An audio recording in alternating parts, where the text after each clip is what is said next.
All right. Yay, Polar, you've made it to the final week of the Metamorphosis course.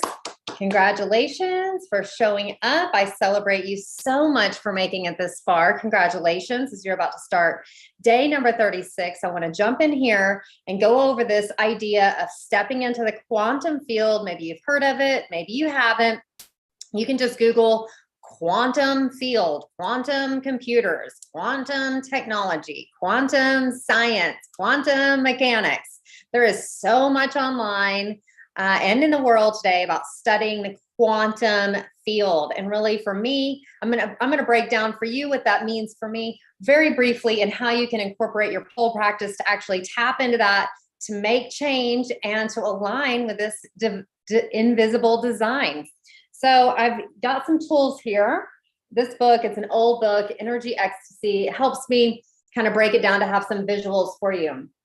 So in the quantum, it is the space in between, I'm going to say. Let's think of the space in between everything that's happening in your cells, really in everything that's happening. There is this like space between. Quantum entanglement. I mean, you can look up these things and go really deep into this hole if you want to find out like what it is and how many perspectives there are of it. But what we can agree on is that there is something happening that is propelling other things to happen, and that there's unlimited odds on the other side of that thing that can happen. So we hear about like jumping timelines and miracle healings and being in two places at once. So all of this stuff happens in the quantum field.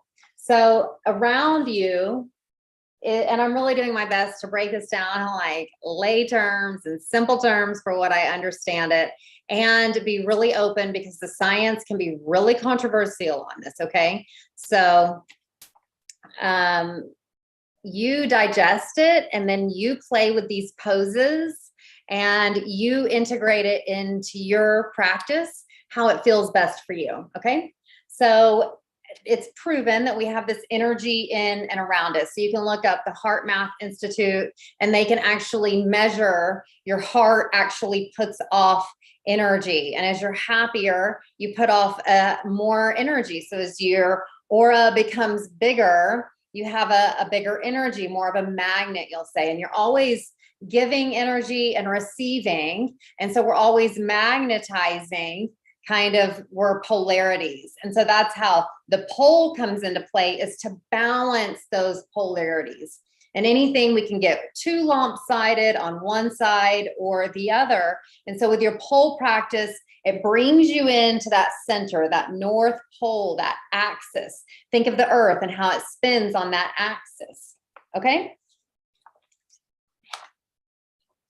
And then we put out energy to each other. And so we're giving and receiving energy to and from each other.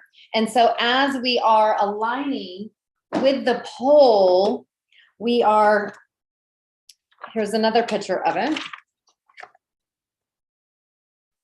And so you have that axis inside of yourself. And so as you are going to the pole, you are aligning that so that it's coming out of you equally and it's balanced. Because sometimes you might notice you might have blockages in one spot or another in your body. And that's what we've been doing with the chakra balancing, is clearing out that energy. So more than just on our own body system with the chakras, the quantum field is all around us. It's happening all the time. And when we take time to come into this little portal and to do our practice, we're aligning consciously with that design. So there's geometrical patterns in everything that makes up the world. We're water. You can look up Dr. Emoto, the magic water. And so what he did is he studied the water and he took pictures of it and put words, even just simple words taped on a cup, would change how the water structure was. And so that's really important to know, that you can change the structure of your being just with your intention and what you're putting into it. So as you're stepping into this quantum field, first, it's really important to decide and to design it for what you're desiring it to be. So is it less stress or more abundance or happier relationships or clearing out past wounds and healing PTSD or shedding weight or building muscle? Or what is the one thing that you're working on right now? You can take that into the quantum field, you can transmute it, and you can find the gifts there. So keep that in mind as you're going along for the rest of your life. You have this practice now for the rest of your life. And now it's about integrating it into your practice, to your daily routine, and making it a ritual. All right, I'll see you next time. Namaste at the pole.